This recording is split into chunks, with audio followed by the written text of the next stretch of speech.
PhilHealth na ito ay pinakaltas sa ating mga sweldo. Meron tayong share dito at huwag tayong pumayag na kung saan lang ito ginagamit ng ating mga opisyal ng gobyerno. Dapat ito ay ginagamit upang paunlarin pa, upang paramihin pa ang mga pasyenteng natutulungan.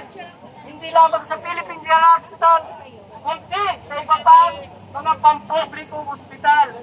Kaya panawagan po natin sa ating gobyerno, huwag naman po hayagan, huwag naman po harap-harapan, ninanakawan nyo ang ating mga publiko, ang ating mga tao, ating mga mamamayan at ang ating mga manggagawang pangkalusugan.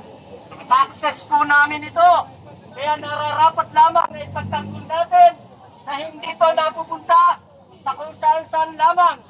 Sapagkat bilang mga manggagawang pangkalusugan, umaasa rin tayo at lagi ay nasa isip natin magbigay ng magandang serbisyo sa ating mga mamamayan. Pero paano natin ito magagawa? Kung ang todo na para sa kanila ay mismong gobyerno kung saan pinadala.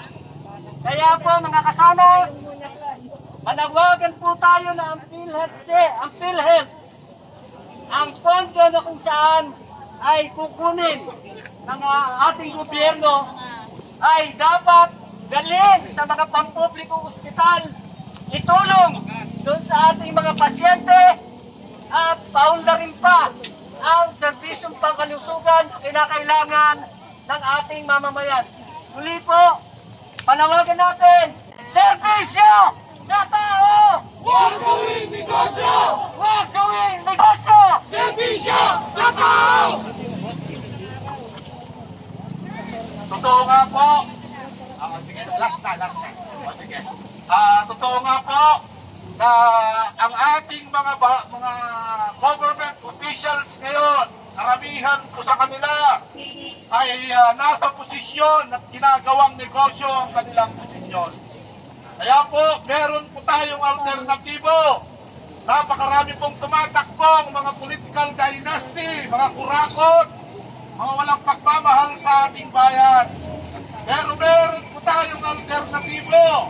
Hindi lamang ang ating pagpipilian, hindi lamang ang pagpipilian ng mamamayan, ay ang mga grupo ng kasamaan at kadiliman.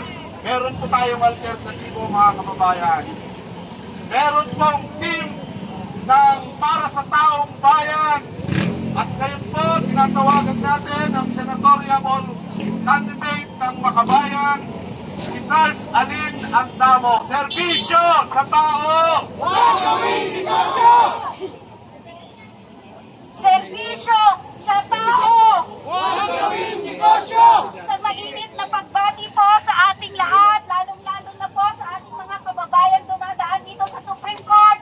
Tayo po ngayon ay nandito upang sabihin sa ating Supreme Court na manindigan para sa taong bayan. Ang pera po ng PhilHealth ay pera ng taong bayan na dapat inaan para sa serbisyong pangkalusugan. Ang paglipat ng pera ng PhilHealth na 89.9 billion pesos ay pera ng taong bayan na dapat inaan para sa kalusugan. Ito ay perang pinaghirapan ng ating mga manggagawang Pilipino, mga empleyadong pinaghirapan ang pera, pero kukunin ng national government. Para saan? Para sa kanilang pork barrel. Makatarungan ba ito? Hindi! Makatarungan ba sa gitna ng krisis sa kalusugan? Araw-araw may namamatay na hindi man lang nakakakita ng nurse o doktor. Pero ang perang dapat ibigay sa serbisyong pangkalusugan ay kukunin pa sa pansarili nila, sa pork barrel o pang-eleksyon na pondo. Tama ba ito? Hindi! Kaya dapat ipagtanggol, dapat kunin natin ang perang dapat sa taong bayan. Ang kalusugan ay karapatan ng bawat isa sa atin. Ang kalusugan ay karapatan na matagal nang inabandona ng pamahalaan.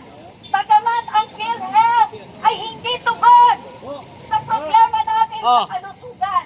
Pero sa kalagayan na maraming mamamayan ang umaasa sa PhilHealth, kailangan siguruhin natin na ang perang pinaghirapan niya ay mapunta sa kanya. Karapatan ng mamamayan na mabigyan masiguro ng pamahalaan na magkaroon siya ng kalidad at sapat na serbisyong pangkalusugan. Igiit natin ang karapatan sa kalusugan. Dapat mayroong libre, sapat o kumpleto at dapat may kalidad na serbisyong pangkalusugan sa bawat isa sa atin. Nabanggit na ng mga unang tagapagsalita na dito lamang sa PGH makikita natin alas 2 ng madaling araw nakapila ang ating mga kababayan para mabigyan ng serbisyong pangkalusugan. Ito ay napakamiserable na. Hanggang kailan babayaan ng gobyerno ang ating mga kababayan. Dapat siguruhin na ang budget sa kalusugan ay 5% ng gross domestic product or 4 na beses na halaga ng pondo ng budget nilaan ng gobyernong Marcos Jr. ngayong taong 2025 para masiguro na lahat ng mamamayan hanggang baryo magkaroon ng serbisyong pangkalusugan. Ang PhilHealth ay isang negosyo na tinayo ng ating pamahalaan. Kaya ang bawat isa sa atin ay pinagkakwartahan pa at pinagginagatasan dahil sa napakaliit na benepisyong nakukuha natin. Yung sinasabing excess funds na 89.9 billion ay hindi dapat kuhanin ng pambansang pamahalaan.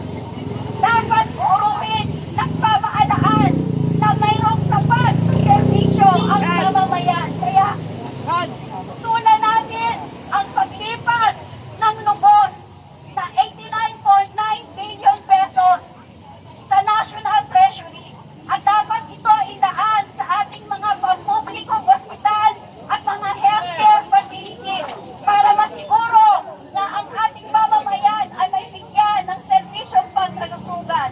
Maraming mga sakit na pwedeng maiwasan, maraming pagkamatay ang pwedeng maiwasan. Buong kaprioridad sana ng pamahalaan ang kalusugan ng bawat mamamayang Pilipino. Kaya tayong lahat, tayo ay nananawagan sa bawat mamamayang Pilipino. Tayo ay manindigan. Ipagtanggol natin ang karapatan sa kalusugan. Ipaglaban natin ang karapatan sa kalusugan. Nakalagayan sa ating konstitusyon.